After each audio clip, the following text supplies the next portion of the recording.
Oke, selamat datang lagi di penelusuran mendalam kita. Kali ini, kita punya topik yang menarik banget nih. Ada banyak sumber yang nunjukin kayaknya ada hubungan leluhur antara orang Sunda di Jawa Barat, Banten, sama masyarakat Bali. Anda mungkin pernah dengar ya soal ini. Atau mungkin istilah Sunda kecil buat Bali dan Sunda besar buat Sunda itu. Nah, hari ini kita coba bongkar deh bukti-buktinya. Ada apa aja sih sebenarnya di balik klaim kekerabatan ini? Iya, dan yang bikin menarik itu, gimana sebuah narasi identitas ya? Orang Bali melihat diri mereka Sunda kecil, terus mengakui ada saudara tua di barat. Ternyata itu punya akar yang bisa kita telusuri loh, lewat sejarah, terus bahasa, bahkan sampai ke, DNA kita. Kita lihat deh nanti gimana sumber-sumber Anda ini bisa mengungkap lapisan-lapisan hubungan itu. Oke, kalau gitu kita mulai dari mana nih? Mungkin dari sejarahnya dulu ya. Akar historisnya gimana? Sumber-sumber Anda kan nyebutin ada narasi kuat gitu di Bali kalau Kerajaan Galuh di Tatar Sunda kuno itu dianggap semacam ibunya peradaban Hindu mereka. Ini serius nih? Betul. Itu bukan sekedar cerita lisan biasa, tapi udah jadi bagian dari kesadaran sejarah mereka. Konteksnya gini, Kerajaan Sunda itu kan abad 7 sampai 16 Masehi ya, wilayahnya lumayan luas. Sementara Kerajaan Bali mulai abad 6 Masehi juga berkembang. Ada hubungan sama Jawa Timur, terus akhirnya kan jadi bagian Majapahit juga. Nah, tapi yang penting, dari sumber Anda, narasi soal Galuh sebagai ibu ini, kok kayaknya lebih tua dari zaman Majapahit. Ini nunjukin ada hubungan yang lebih purba. Jadi bukan cuma karena pengaruh Majapahit aja. Bahkan, istilah Sunda untuk kawasan ini, itu udah ada loh di catatan ahli geografi kuno kayak Ptolemeus. Wah, lebih tua dari Majapahit. Berarti tua banget ya. Kalau dari bahasa, gimana? Mendukung juga nggak usia hubungan yang setua itu? Nah, kalau bahasa, keduanya ini kan satu rumpun ya, Austronesia. Jadi memang bersaudara jauh.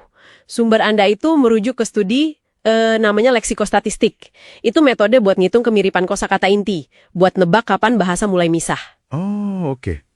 Hasilnya gimana? Hasilnya itu nunjukin tingkat kemiripan sekitar 37-41% antara Sunda dan Bali. Perkiraan waktu pisahnya itu ya sekitar 1260 sampai 2058 tahun yang lalu. Lumayan lama kan? Lumayan. Ada juga kata-kata yang mirip banget, contohnya uyah buat garam. Di kedua bahasa sama. Oke. Jadi bahasanya memang ada hubungan kerabat. Tapi soal pengaruh luar, misalnya dari India, itu gimana masuknya? Sama nggak jalurnya? Nah, ini ada dinamika yang menarik nih. Kalau ke Bali, banyak kosakata Sanskerta itu masuknya lewat bahasa Jawa kuno. Jadi Jawa itu kayak jadi perantaranya gitu. Lewat Jawa ya? Ya, sementara kalau di Sunda, naskah-naskah kuno juga nunjukin ada pengaruh Hindu-Buddha. Tapi kuat banget, nyatunya sama kepercayaan lokal, kayak Sunda Wiwitan itu. Jadi, intinya, dua-duanya sama-sama nerima dan ngolah pengaruh India. Tapi kadang lewat jalur yang sama, yaitu Jawa, atau mungkin jalur yang paralel aja. Oke. Dari bahasa kelihatan ada koneksi. Terus sekarang, bukti biologisnya gimana? Sumber Anda nyebut soal DNA nih. Ini biasanya paling jelas ya? Nah, di sini kita lihat bukti fisik yang ya bisa dibilang cukup kuat. Studi genetika modern itu nunjukin kalau populasi Bali, Jawa, sama Sunda itu berbagi campuran leluhur yang signifikan. Ada dari dua gelombang besar migrasi, Austroasiatik, ini yang lebih tua dari daratan Asia, terus Austronesia, ini penutur bahasa yang nyebar lewat kepulauan.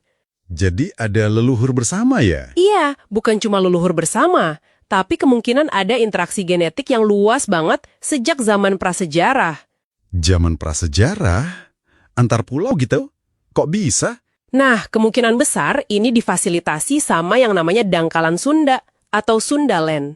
Sundaland, apa itu? Coba bayangin aja, dulu waktu zaman es, permukaan laut kan jauh lebih rendah ya.